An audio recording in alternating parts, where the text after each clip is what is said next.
Hello everyone and welcome back.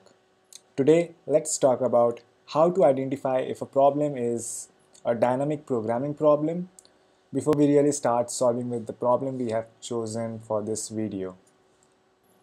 Well, we already know that dynamic programming is nothing but problems which have overlapping subproblems and an optimal substructure. And by experience, we should be able to realize that if there is a possibility for recursion or repetition of problems, then there is a possibility that dynamic programming might be the efficient approach over there. But it's not that easy to really identify if a problem can be solved using dynamic programming. Then how do you do that? How do you identify a problem? Well, we all have seen people talking big like, well, do this, do that, and you'll see clearly it's a dynamic programming problem. And they're right. But why so much trouble? What I'm trying to say is just don't bother. Just know what is DP by its principle, overlapping subproblems, and optimal substructure. Just observe that you are using dynamic programming to solve this problem or that problem, and keep solving problems. And in time, when you are at your 10th problem, or for you it may be 15th problem, by the 16th problem you'll know which is which, like which question is made for which solution. If this is a dynamic programming, you'll just know with time, with practice, and with experience. You don't really ever need to tackle the question upfront. How do I know this question is a dynamic programming? Just don't bother about that question. Keep solving questions that belong to dynamic programming, and in time you'll know. It will be like so natural for you that the question to know if DP is applicable to a certain question would sound absurd because you know intuitively, but you don't understand how to point out that the points which really make you feel that dynamic programming will be applicable. So, with that being said, let's start with the problem that we have today, that is minimum number of coins. So, given a value v and array coins of size m, the task is to make the change for v cents given that you have an infinite supply of each of coins, coin 1, coin 2, all the way up till coins m, valued coins.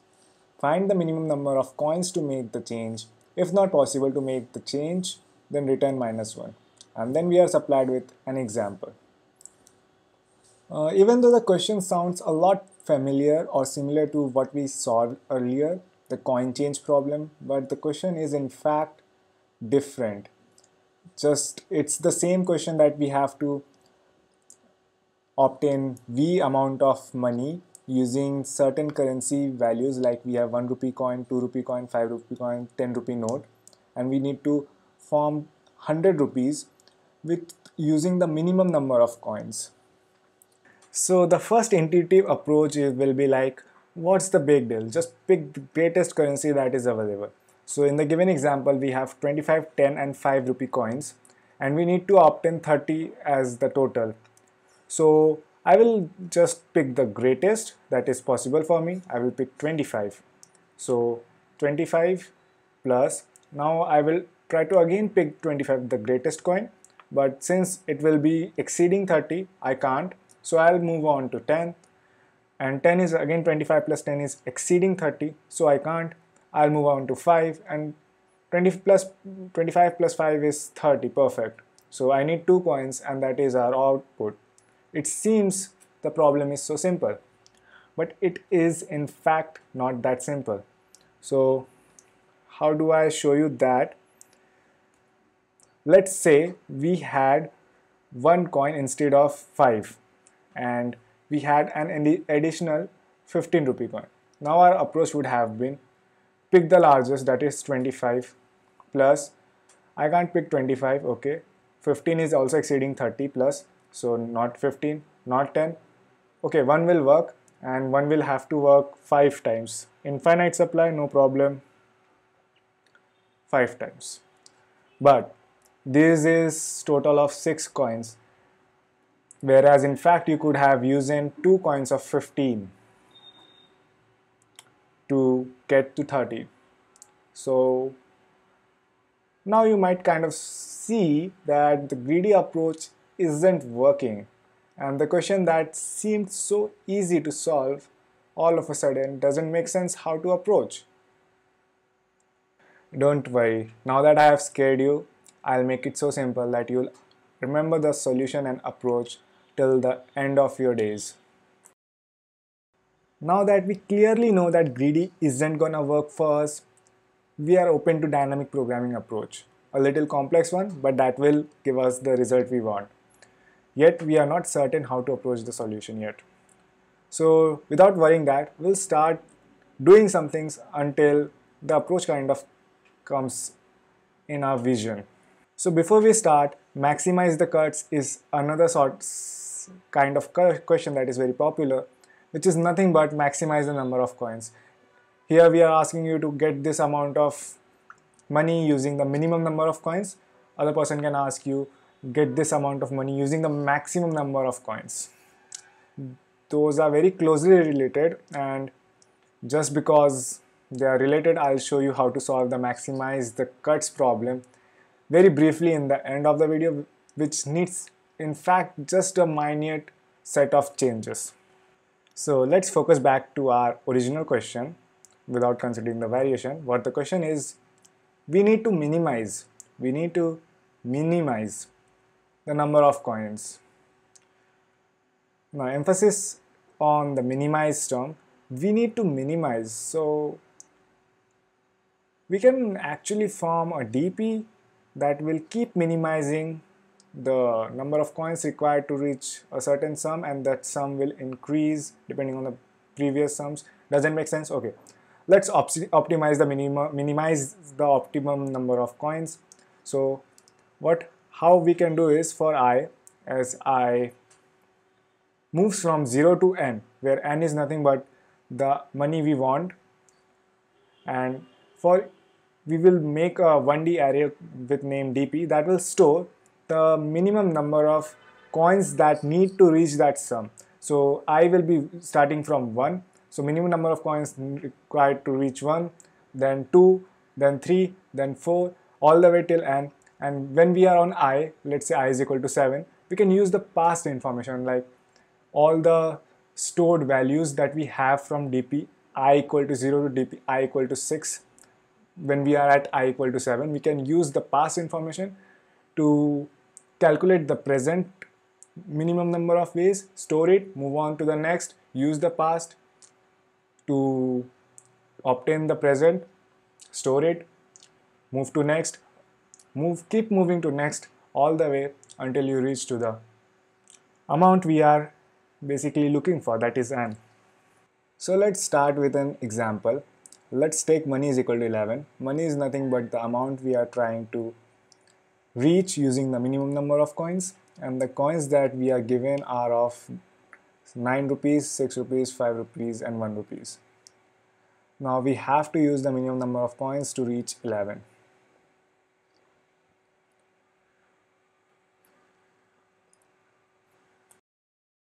So this will be our DP that will store the minimum number of coins required to reach each step, and we will call this DP as our min num coin, which is nothing but our DP. And over the bottom, that the indices are nothing but the money we want. We want to find the minimum number of ways to reach 11, but we will start from 0, 1, move to 1, 2 and keep moving until we reach 11.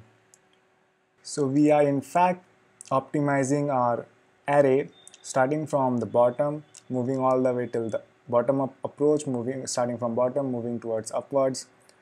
We will keep optimizing it.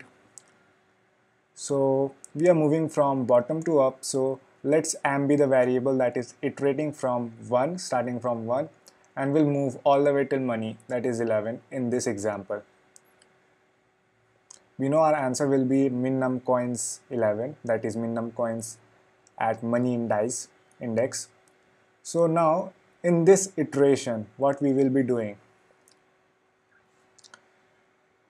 So we need to optimize AMP for each iteration using some past info. So past information is nothing but previously optimized results, and previously optimized results are nothing but dp0 to dpm, like the values that are stored from dp0 to all the way the values that are stored in between dp0 and dpm. And m is the iteration we are at, m is the variable we are at. So if we are at m equal to 6, we can use all the previous values from m equal to 0 to m equal to 5 indices in the dp array, that is min num coins array. So to reach 0 amount, we need actually no coins, so it's 0, that is our initialization. And in fact, when we form a dp, we need to initialize each element, and since we are trying to minimize the array, the initial unoptimized version will contain each element as infinite. To reach 11, we need infinite number of coins. Doesn't make sense? So let's infinite be the symbol of not possible. And now, what is this not possible term? Now we actually have coins, one rupee coin in our coins bucket. Let's say if it were 2 rupee coin instead of 1 rupee coin, then how do we obtain sum m equal to 3, money equal to 3? It will never happen because we have the smallest coin 2 and we can't reach 3 in any possible combination. So just to make my point, infinite denotes not possible.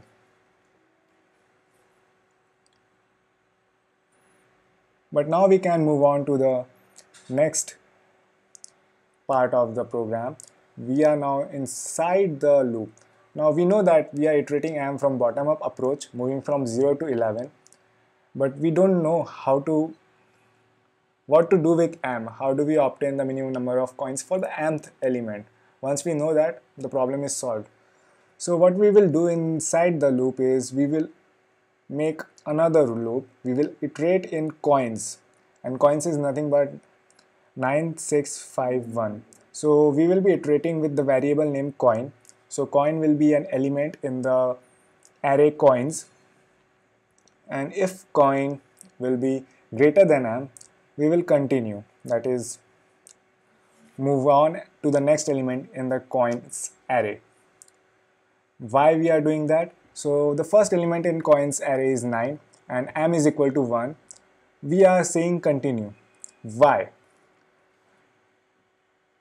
Well, let's have a look. You'll understand why we are doing it just as I write the next statement, that is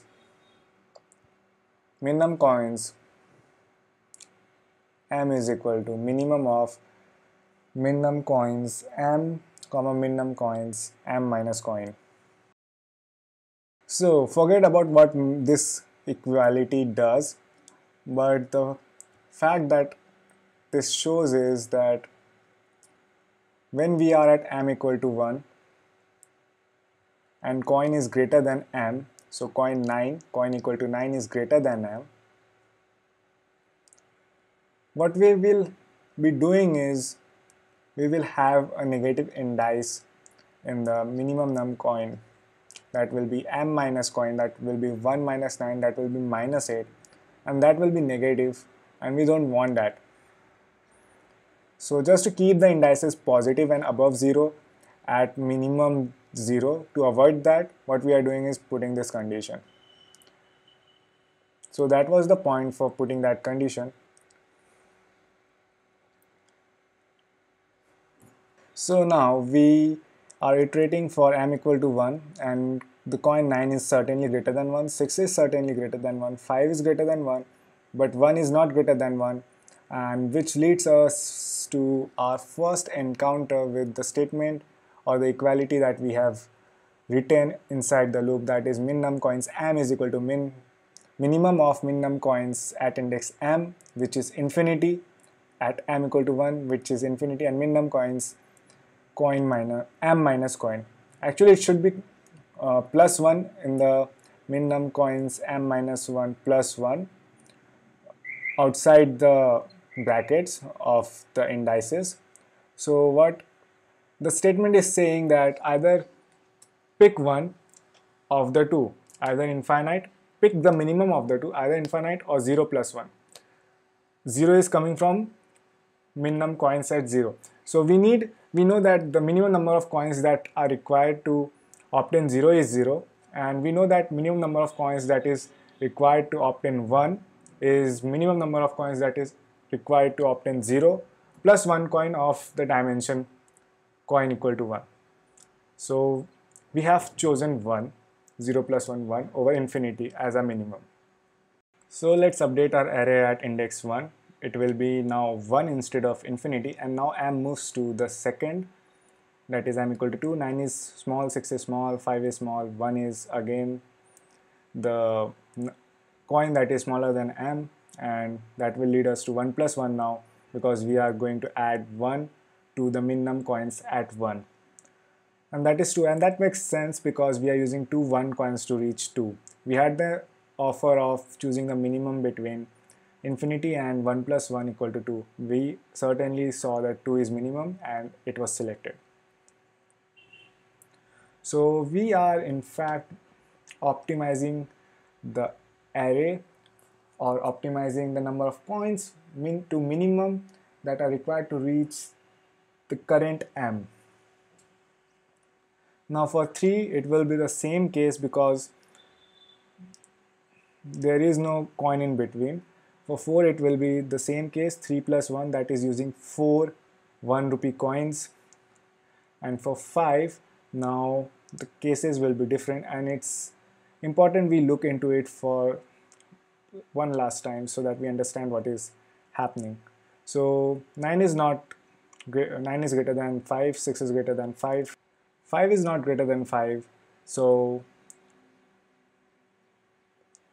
we have the choice that currently it is initialized to infinity, and the other choice we have is coin equal to 5. So it will be reaching using the 5 coin, that will be minimum coins at 0 plus 1, and 0 is coming from 5 minus 5 and plus 1, so it will be 0 plus 1, that is adding 1 coin to 0, a number of ways required to obtain 0 money, and we are adding 1 coin of 5 rupee to those minimum number of ways. Since that is optimized, this shall be optimized, this will be optimized, and we got 2. Now the other choice we have coin equal to 1, because coin is equal to 1 is also less than money m, that is 5.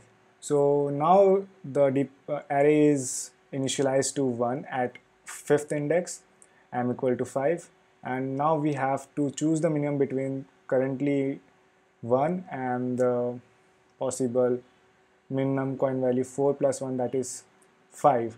4 plus 1, that is 5, is nothing but 5 1 coins, or just one 5 rupee coin.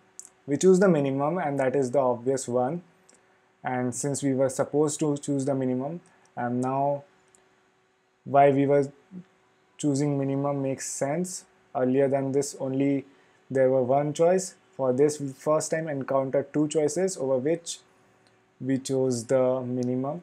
Now 6 will be as it is 1, because we have a 6 rupee coin. 7 will be 2, 6 rupee coin and 1 rupee coin. 8 will be 3, 6 rupee coin and 2 1 rupee coin. 9 will be 1 because we have direct 9 rupee coin. And for 10 we will have a 9 rupee coin and a 1 rupee coin, so that's 2 ways. So coming from 1, we can say 1 plus 1 is 2. So the possible ways will be like this. Either you go from 0 to 1 and 1 to 9, 1 to 10, 9 rupee coin using 9 rupee coin. Either you can use directly 9 rupee coin and then use 1 rupee coin, or you can use 5 rupee coin then 1 rupee coin 4 times, or 5 times, sorry, to reach 10. That will be 10 coins. So among all the possible choices, we had the minimum of using 2 coins, and those were either use 1 rupee coin first and then 9 rupee coins, or use 9 rupee coins and then use 1 rupee coin. One way or the another, just the same. Those are just the same ways, but on the table they look different. But ultimately they are giving the same outcome, that is 2, and when we take the minimum of the 2 it will be not mattering anymore. So we have two ways to reach the 10th indice. So what are the possible ways we have to available to reach m equal to 11? We have using the 6 rupee coin to reach 6 rupees from 0, and then use 5 rupee coins to reach 11 from 6.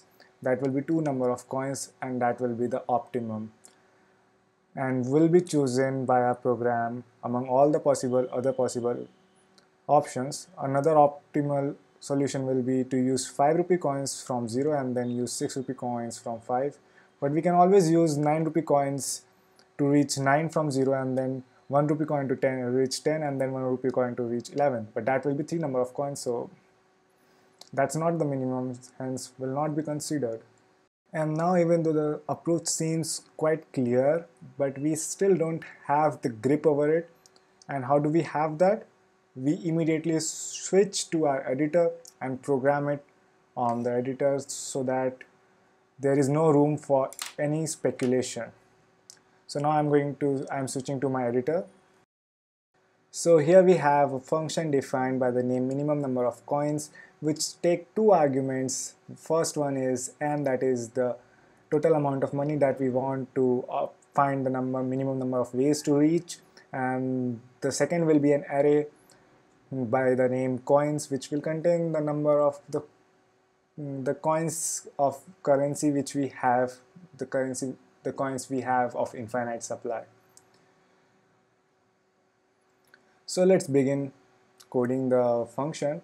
First of all, we will define a DP, and our DP will be by the name minnum coins, which will nothing but the first element will be 0, and there will be all the rest elements infinite. So in Python, to write infinite, that is something very big, we write float in inf, infinite, and there will be n elements, total n plus 1 element, including the first element as 0.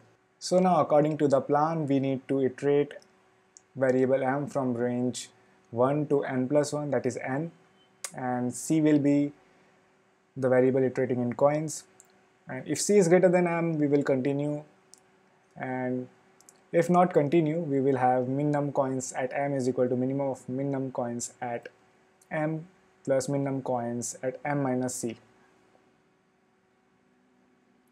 Other than that, we want to include this condition that if minnum coin m is equal to infinite, so we knew that infinite denoted nothing but not possible, and for not possible we will return -1. Otherwise we will return the minimum number of ways to reach m. Running the program is giving me 0, and that shouldn't have been the case. Actually here we missed +1, and now it shall return me the correct answer, that is 2. So for now we are done with this problem, but remember we talked about maximizing the number of cuts or maximum number of coins required. Now we can talk about it actually. So maximize number of coins or nothing but cuts is a very similar problem where just the inequalities need to be changed. So if this is our DP for maximizing the coins, we are now going to only focus on the changes that we are required to make so that we maximize the number of coins. So we will initialize all the elements to 0 instead of infinite, since we need to maximize this time, not minimize. And instead of making 0, we can actually use -infinity, and -infinity is nothing but a denotation of not possible to reach. And over here, instead of min, it will be maximum. That's it.